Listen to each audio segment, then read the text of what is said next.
Yes got S. ये movie खुद को ढूंढने और एक रास्ते से कई रास्ते के द्वारा खुद को प्यार करने की कहानी है। इस फिल्म की शुरुआत पर एक जूनियर कॉलेज स्टूडेंट एलिस को दिखाया जाता है।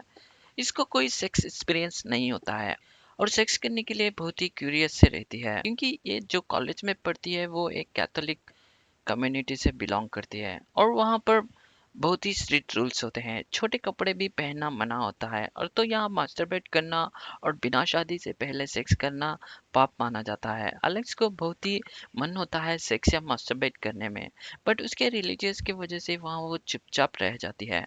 फिर एक दिन वो अपने कमरे में एओएल चैट पर बातचीत के दौरान तो इसको यहाँ न्यूड पिक्चर सेंड कर दिया जाता है।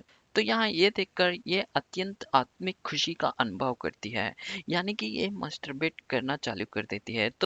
तो फिर इस चार्ट के बाद उसको अपने विश्वास के कारण बहुत गिल्टी महसूस करती है और फिर ऐसा करने के बाद वो सोचती है क्या ये सही है और अपने अंदर के इच्छाओं को दबाने की कोशिश करती है।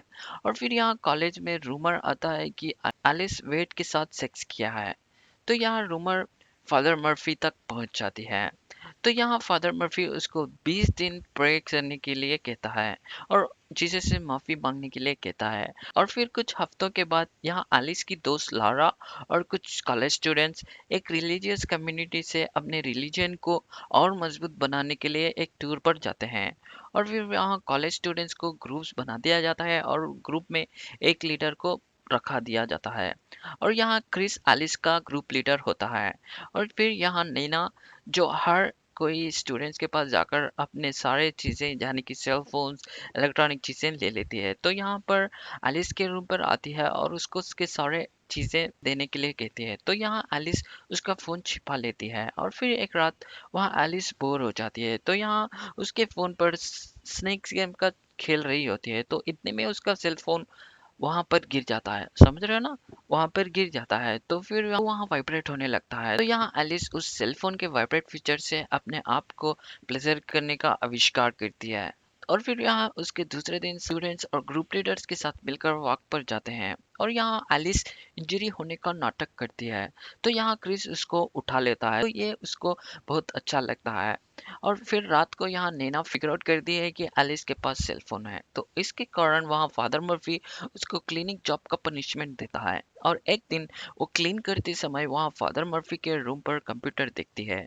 तो यहाँ एओएल चैट चालू कर देती है और फिर वहाँ अंदर कोई अंदर आने की आवाजें देखती है। तो इस कंप्यूटर को स्लीप मोड में रखकर वहाँ से चले जाती है। तो यहाँ फादर मर्फी अंदर आ जाता है और वहाँ नीना बाहर एक ग्रुप लीडर को किस और ब्लो जॉब करते हुए देखती है।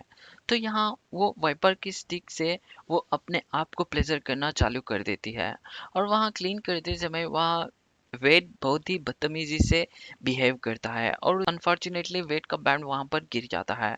तो उसके अगले दिन फादर मर्फी आकर कहता है कि उसके कंप्यूटर में किसी ने एक्सप्लिट कॉन्टेक्ट सर्च करने के लिए यूज किया है और ये भी कहता है कि जो कोई भी कर रहा है वो बहुत गलत कर रहा है। तो खैर फिर एलिस यहाँ क्लीन करते समय फादर मर्फी के रूम पर जाती है और वेड के बैंड को फादर मर्फी के कंप्यूटर के डेस्क पर छोड़ देती है।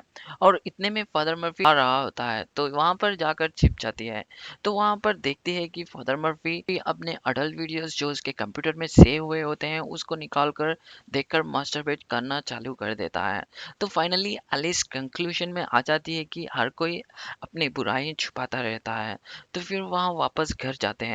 तो फिर यहाँ फादर से चर्च के कन्फेशन रूम में कहती है कि उसने एक अडल्ट वीडियो देखा है। वो वही वीडियो को बताती है कि जो फादर मर्फी ने देखा है। फादर मर्फी ऐसे बिहेव करता है कि उसने कुछ देखा ही नहीं है। तो खैर इससे वो 100% कंक्लूजन में आ जाती है कि हर कोई अपने बुराइयों को छुपाता है।